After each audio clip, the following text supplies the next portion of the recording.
আমাদের সালাফি আলেমরা কোন বিষয়ে আপনাকে শিক্ষা দিতে পারেনি যে ওই বিষয়টা আপনাকে ওই মাযহাবিদের কাছ থেকে নিতে হবে, যে ওই হাদিসটা এমন কোন হাদিস আপনাকে শোনাইতে পারেনি আজ পর্যন্ত আমাদের সালাফি আলেমরা যেটা আপনাকে অন্য কারো কাছ থেকে শুনতে হবে সেই হাদিস। আর বাংলার জমিনে এমন মানুষ আছে, কালকে একটা ভিডিও ক্লিপ দেখলাম, এক ব্যক্তি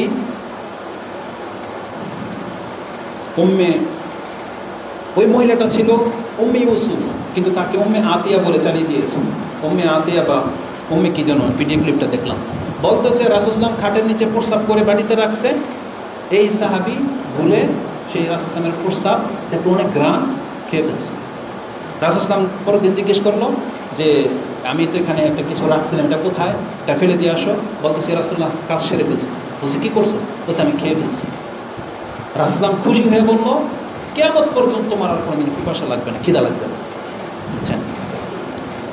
তো আমাদের বাংলাদেশের হানাফিদের বড় আলেম, এই যে নামটা নিলাম না, এটা ওদের গায়ে লেগে যাবে যে আপনি হানাফি কেন বললেন। এরা কি, এদের পরিচয় কী দেয়, এরা কোন আলেম? দেওয়ানবাগি, জৈনপুরি, ফুলফুরা, আটরশি, মাইজবান্ডারি, এরা কোন মাযহাবের লোক? এখন আমি যদি ল্যাংটাকে গালি দিতে গিয়ে যদি বলি এটা এখানে হানাফি ল্যাংটাপিত, এটা আমার অপরাধ? এটা তো হানাফি নাকি না?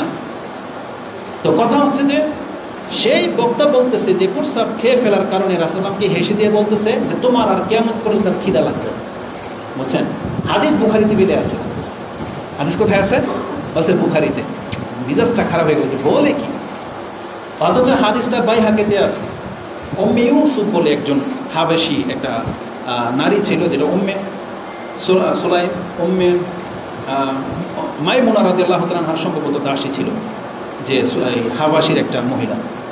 তার ঘটনা আছে, আবু দাউদে আছে হাদিসটা, যে রাসূল সাল্লাল্লাহু আলাইহি ওয়াসাল্লাম প্রস্রাব করে রাতে ওই পাত্রের মধ্যে রেখে দিতেন। এটা তো সহিহ হাদিস, কিন্তু এটা কেউ খেয়ে ফেলেছিল, ওই অংশটুকু নাসিরউদ্দিন আলবানী বলছে এটা জয়ীফ, প্রমাণিত না। তাও হাদিসটা বাইহাকিতে আছে, যে কোনো একজন সাহাবিয়া সেটাকে খেয়ে ফেলেছিল ভুলে। ওটা কথাটা বাইহাকিতে অতিরিক্ত সনদে আসছে, যেটা নাসিরউদ্দিন আলবানী বলছেন এই কথাটা সহি না। কারণ রাসূল সাল্লাল্লাহু আলাইহি ওয়াসাল্লাম প্রস্রাব করে যে খাটের নিচে পাত্র রাখতো, এটা তো সহি, এটা বুখারীতে আছে, কিন্তু খেয়ে ফেলার কথা তো বুখারীতে না। এই হুজুরই হাদিসকে বুখারীর লগে অ্যাড করে দিচ্ছে। বুঝছেন? এরা আমাদের সমাজের পপুলার আলেম। আপনি সুবহানাল্লাহ মাশাআল্লাহ বলতেছেন যে রাসূল সাল্লাল্লাহু আলাইহি ওয়াসাল্লামের প্রস্রাব খেয়ে ফেলছে। রাসূল সাল্লাল্লাহু আলাইহি ওয়াসাল্লামের প্রস্রাবটা কি পাক ছিল? মানুষের প্রস্রাব পায়খানা কি পাক হয়? এটা হোক রাসূলের প্রস্রাব পায়খানা পাক?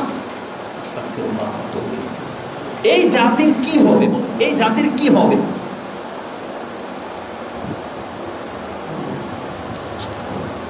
তো আমি আমার মূল বিষয়ের দিকে চলে আসছি। তো এই কথা বলতে বলতেই আজকে খুতবার অধিকাংশ সময় চলে গেল।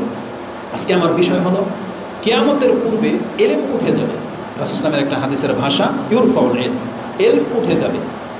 আর এলম যে উঠে যাচ্ছে, অলরেডি অনেকটাই চলে গেছে এবং যাচ্ছে, এগুলো হচ্ছে তার এই যে প্রমাণ, যে যেই ব্যক্তি বলতেছে রাসূল সাল্লাল্লাহু আলাইহি ওয়াসাল্লামের প্রস্রাব খেয়ে একজন সাহাবী ধন্য হয়ে গেছে, তারা নাকি খিদেই লাগবে না। আর বাইহাকিতে এবং অন্যান্য কিতাবের মধ্যে আছে যে তার যেই উদ্দেশ্যে সে খেয়েছে ওই রোগ তার আর হবে না। ওটা ওই হাদিস আছে, কিন্তু হাদিস দুর্বল, সহি না, কেউ গ্রহণ করে এই হাদিস। তো আলা কুল্লি হাল এলেম যে উঠে যাচ্ছে, এগুলো হচ্ছে তার প্রমাণ। তা আমি সংক্ষিপ্ত পরিসরে আপনাকে আজকের বিষয়টা শোনাই যে কিয়ামত যত বেশি নিকটে চলে আসবে, তাতে অনেক বেশি ফিতনা ফাসাদ সৃষ্টি হবে। এবং তাতে রাসূলুল্লাহ সাল্লাল্লাহু আলাইহি সাল্লাম কয়েকটা কথা বলেছেন যে কি হতে যাচ্ছে, পৃথিবীতে কি হবে।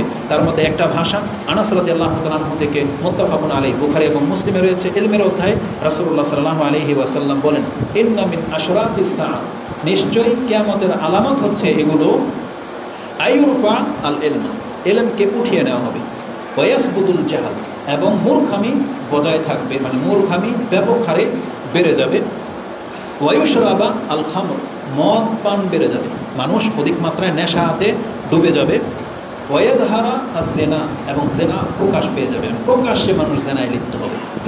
আর আপনি দেখে নেন, শুরু কিন্তু হয়ে গেছে, যেখানে সেখানে জেনা করাটাকে এদের গায়ে এখন লাগে না। একটা সময় ছিল যদি কুকুরের সাথে এরকম করতো, ভদ্র পুরুষ মহিলা সেখান থেকে সরে যেত, মুখ ফিরিয়ে সরে যেত। এখন কুকুর না, এখন এই কাজটা মানুষ করে, ওপেন রাস্তাঘাটে, পার্কে ওপেন মানুষ করা শুরু করে দিয়েছে।